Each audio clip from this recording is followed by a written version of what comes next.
This is a reading for day 117 of the year 2022. The date, April 27th, 2022. I'm reading from the New Living Translation of the Chronological One-Year Reading Bible. Today's scriptures from the book of 2 Samuel and 1 Chronicles. 2 Samuel, chapter 12, verses 26 to 31. Heading, David captures Rabbah. Meanwhile, Joab was fighting against Rabbah, the capital of Ammon, and he captured the royal fortifications. Joab sent messengers to tell David, I have fought against Rabbah and captured its water supply. Now bring the rest of the army and capture the city. Otherwise, I will capture it and get credit for the victory. So David gathered the rest of the army and went to Rabbah, and he fought against it and captured it. David removed the crown from the king's head, and it was placed on his own head. The crown was made of gold and set with gems, and it weighed 75 pounds. David took a vast amount of plunder from the city. He also made slaves of the people of Rabbah and forced them to labor with saws, iron picks, and iron axes, and to work in the brick kilns.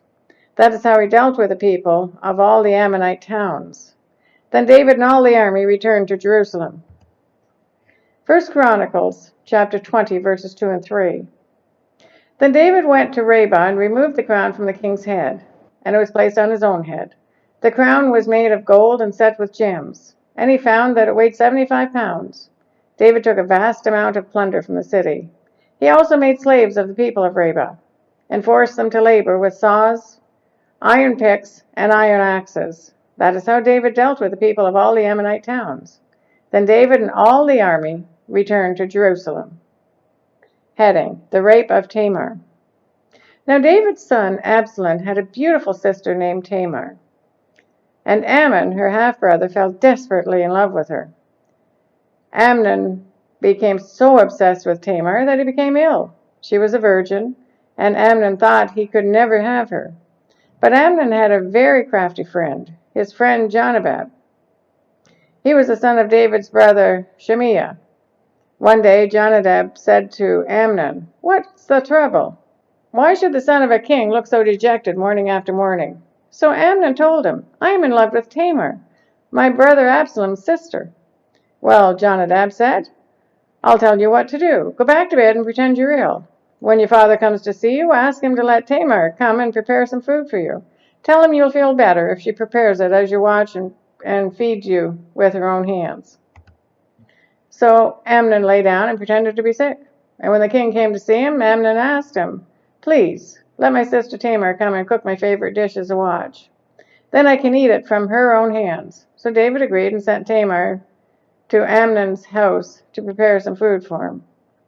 When Tamar arrived at Amnon's house, she went to the place where he was lying down so he could watch her mix some dough. Then she baked his favorite dish for him. But when she set the serving tray before him, he refused to eat.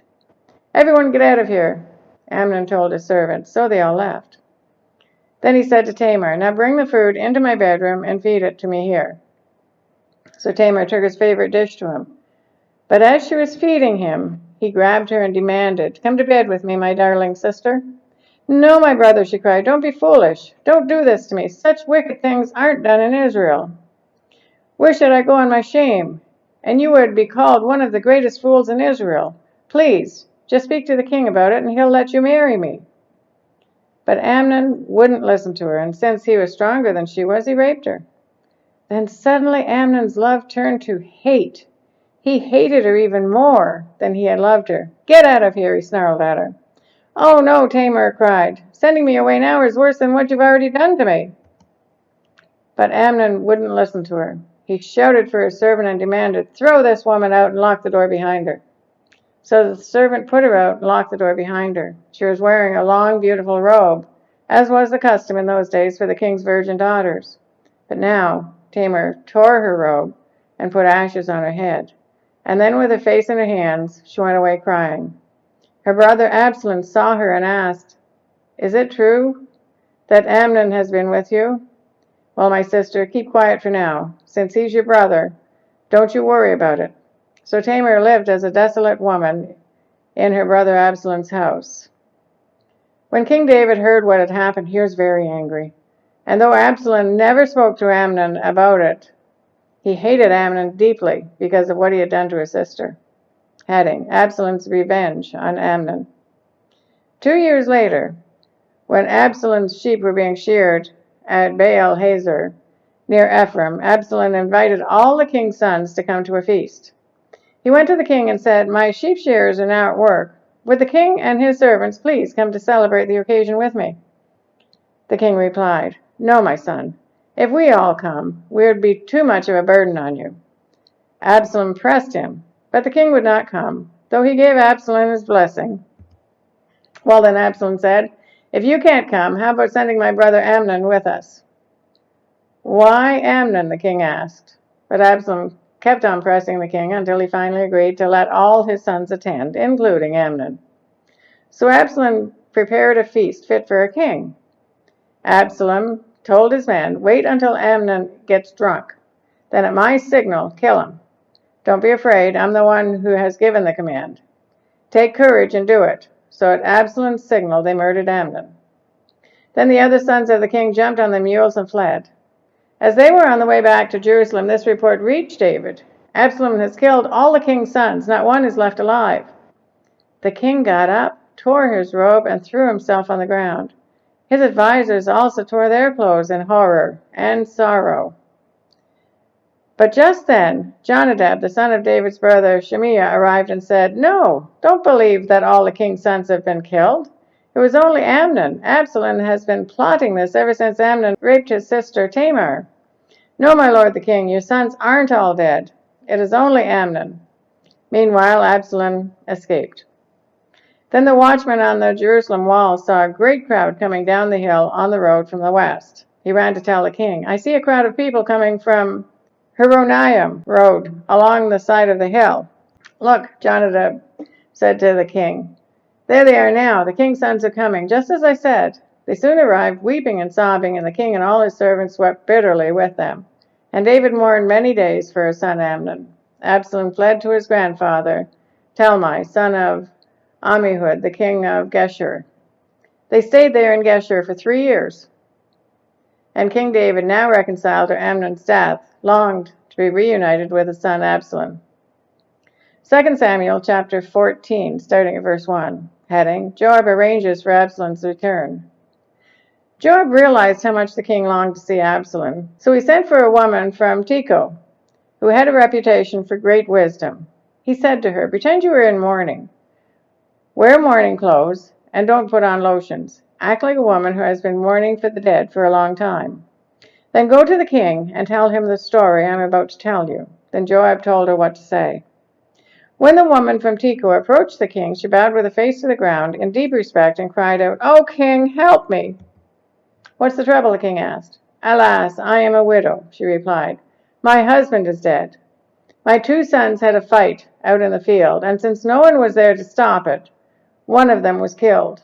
Now the rest of the family is demanding, 'Let us have your son. We will execute him for murdering his brother. He doesn't deserve to inherit his family's property.' They want to extinguish the only coal I have left, and my husband's name and family will disappear from the face of the earth."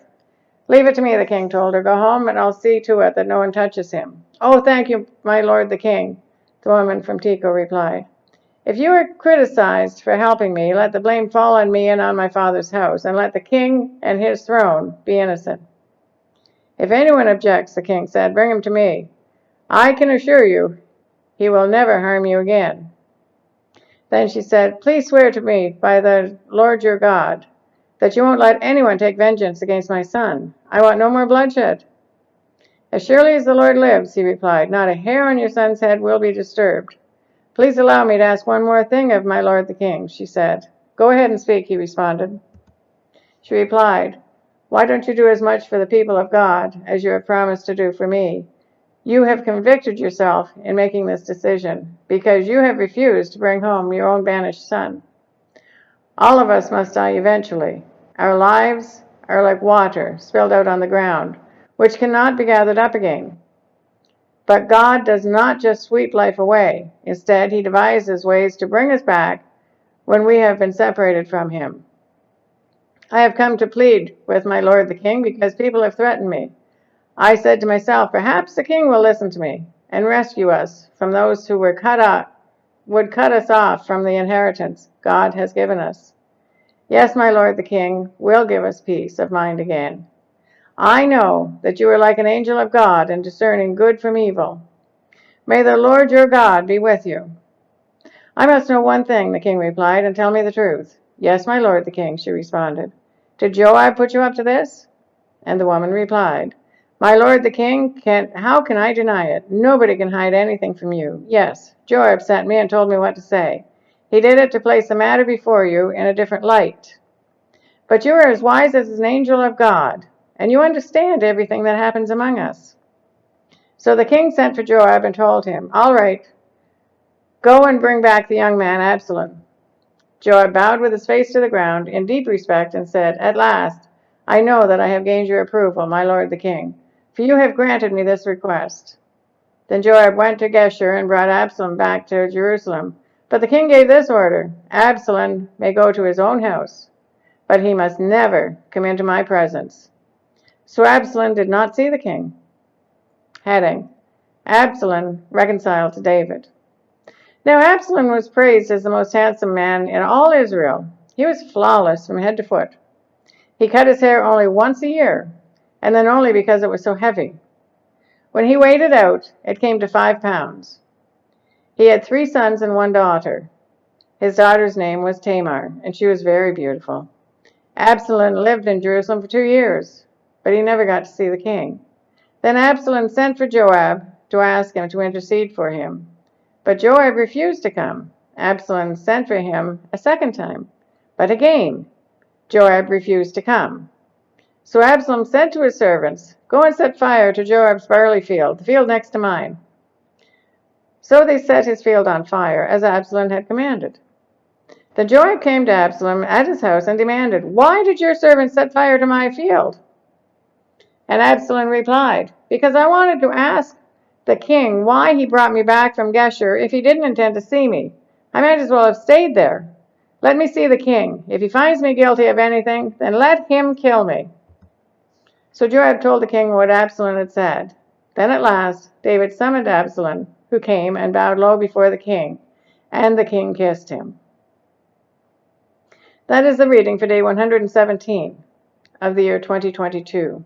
God bless each and every one of you, and may God be with you until we meet again.